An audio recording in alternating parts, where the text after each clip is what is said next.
Entry ಹೊಡೆದ ಅದು ಒಳ್ಳೆಯ ಬಾಲ್ನೊಂದಿಗೆ ಫಸ್ಟ್ ಬಾಲ್ನ ವಿಕೆಟ್ ಅನ್ನುವಷ್ಟು ಮಟ್ಟಿಗೆ ತೀವ್ರವಾಗಿ ಎಸೆದಿದ್ದಾರೆ. ಹಾಗೆ ತಿಳ್ಕೊಂಡು ಲಕ್ಷ್ಮಣ ಸವದಿ ಅವರು ಪೂರ್ಣ ಪ್ರಮಾಣಿಗಳಿದ್ದಾರೆ, ಒಟ್ಟ ಭ್ರಷ್ಟ ಮುಕ್ತರಿದ್ದಾರೆ ಅಂತ ಅನ್ನೋದು ಇಲ್ಲಿ ತಪ್ಪಾದರೂ ಯಾಕೆಂದ್ರೆ ಅನಿವಾರ್ಯವಾಗಿ ತಪ್ಪುಗಳು ಎಲ್ಲರಿಂದೂ ಆಗ್ತಾ ಇರ್ತಾವೆ. ನನ್ನಿಂದ ಆಯಿತು, ಮತ್ತೊಬ್ಬರಿಂದ. ಯಾಕೆ ಮನುಷ್ಯರು ದೇವರಿಂದ ತಪ್ಪಾಗ್ಬೋದು, ನಮ್ಮಿಂದ ಆಗದೇ ಇರ್ತಾವ. ಆ ದಿಶೆಯಲ್ಲಿ ಅವರು ತಪ್ಪಾಗಿರ್ಬೋದು. ಆದರೆ ಬದಲಾವಣೆ ಇವತ್ತು ನೋಡಿರಿ, ಸತೀಶ್ ಅವ್ರ ಬದಲಾವಣೆ ಬಗ್ಗೆ ನಾವು ಮಾತಾಡ್ತಾ ಇದ್ದೀವಿ. ಎಷ್ಟು ಮೃದುವಾಗಿದ್ದಾರಪ್ಪ ಇವರು, ಒಳ್ಳೆ ವ್ಯಕ್ತಿಯಾಗಿ ಕಾಣ್ತಾ ಇದ್ದಾರೆ. ಹಾಗೆ ಲಕ್ಷ್ಮಣ ಸವದಿ ಅವರು ಹಿಂದೆ ತಪ್ಪು ತಿದ್ದುಕೊಂಡು ಅವರು ಇವತ್ತು ಇಲ್ಲಿಯ ಭ್ರಷ್ಟಾಚಾರ ತೆಗೆದುಹಾಕಿಸುವಾಗಿ ಭ್ರಷ್ಟರಲ್ಲಿ ಬೇಡಪ್ಪ ಮತ್ತು ಸ್ವಲ್ಪ ವಿಚಾರ ಮಾಡಲಿ ಅಂತ ಸಹಕಾರ ಸಂಘ ಉಳಿಬೇಕಾಗಿದ್ರೆ ಪ್ರಾಮಾಣಿಕತೆ ಬೇಕಾಗಿದೆ. ಇವ್ರದ್ದು ಒಂದಿಷ್ಟು ದುಡ್ಡು ಇರ್ತದೆ ರೈತರದ್ದು. ಮತ್ತು ಈ ದೇಶ ನಿಂತಿದ್ದನ ಈ ರೈತರ ದುಡ್ಡಿನ ಮೇಲೆ, ರೈತರ ಬೆಳೆಗಳ ಮೇಲೆ ಅನ್ನೋದು ನಮ್ಮೆಲ್ಲ ತಿಳಿದಿರ್ಬೇಕು.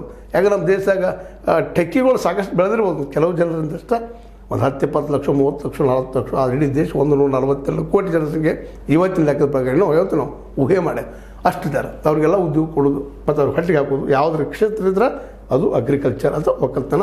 ಆ ಒಕ್ಕಲ್ತನಕ್ಕೆ ನೆರವಾಗೋದನ್ನು ಸಾಲ ಕೊಟ್ಟು ನೆರವಾಗಿ ಅವ್ರು ಬೆಳೆಯೋಕೆ ಅನುಕೂಲ ಮಾಡಿ ಅವ್ರು ಸಾಲ ಕೊಟ್ಟು ಮತ್ತು ಪ್ರತಿ ವರ್ಷ ಬಡ್ಡಿ ಗಂಟೆ ತೊಗೊಳ್ತಾರೆ. ಬಡ್ಡಿ ತೊಗೊಳ್ಳೋದಿಲ್ಲ, ಆ ಮತ್ತು ಬೇರೆ. ಆದರೆ ಅವರು ಸಾಲದ ತೊಗೊಳ್ಳೋ ಮಟ್ಟಕ್ಕೆ ನಿಲ್ಲಿಸಿದ್ದು ಇದೇನಪ್ಪ ಅಂದರೆ ಈ ಕೃಷಿ ಪತ್ತಿನ ಬ್ಯಾಂಕ್ಗಳು, ಅದರಲ್ಲೂ ಮುಖ್ಯವಾಗಿ DCC ಬ್ಯಾಂಕ್, ಅದರಲ್ಲೂ ಬೆಳಗಾವಿ ಬ್ಯಾಂಕ್ ಇವತ್ತು ಲಾಭದಲ್ಲಿದೆ. ಅದಕ್ಕಾಗಿ ಅದು ಈ ದುಡ್ಡಿನ ಕರೆಕ್ಟ್ ಅಂತ ಅವ್ರ ಕೈಗೆ ಸಿಗಬಾರದು. ಅದು ನಿಜವಾಗಿ ರೈತರ ಕೈಯಲ್ಲೇ ಉಳಿಬೇಕು ಅನ್ನೋದು ನಮ್ಮೆಲ್ಲರ ಹಂಬಲ. ಜೊತೆಗೆ ನಮ್ಮ ಲಕ್ಷ್ಮಣ ಸವದಿಯವರು ಈ ಹೇಳಿಕೆ ನೀಡುವ ಮೂಲಕ ಈ DCC ಬ್ಯಾಂಕ್ ಚುನಾವಣೆಯಲ್ಲಿ ಎಂಟ್ರಿ ಹೊಡೆದಿದ್ದಾರೆ ಅಂತೇಳಿ ಅನ್ನಿಸ್ಲಿಕ್ಕತ್ತ. ನಿಮಗೇನು ಅನ್ನಿಸ್ತದೆ ರೀ? ಇವರು ಮಾತಾಡಿದ ಸರಿ ಐತೆ ತಪ್ಪೈತಿರೋ? ಅದು ಇವರು ಇನ್ನೊಬ್ಬರು ಭ್ರಷ್ಟರ ಜೊತೆ ಇನ್ನೊಬ್ಬರು ಭ್ರಷ್ಟರು ಒಳ್ಳೆಯವರು ಡಿಸೈಡ್ ಮಾಡ್ಬೇಕಾದವ್ರು ಮತದಾರರ ಮಾತು ಕೊನೆ. ಅದನ್ನ ಈಗಾಗಲೇ ಸರಿ ಜಾರಕಿಹೊಳಿ ಹೇಳಿದಾರೆ, ಮತದಾರ ಯಾರು ಹೊಲಿತಾರೆ ಅವರಿಂದ ಅಂತೇಳಿ.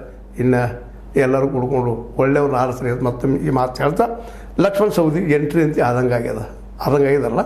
ಇದು ನಿಮಗೆ ಲೈಕ್ ಆಗಿರ್ಬೋದು. ಲೈಕ್ ಮಾಡಿ, ಶೇರ್ ಮಾಡಿ, ಕಮೆಂಟ್ ಮಾಡಿ, ಜೊತೆ ಸಬ್ಸ್ಕ್ರೈಬ್ ತಿಳಿಸ್ಬೇಡ್ರಿ. H60 ನ್ಯೂಸ್ ಅರ್ಥತೆ ಸೀತಾರಾಮ ಸತ್ಯದ ಕೈಗೊಂಡು ವಂದನೆಗಳು.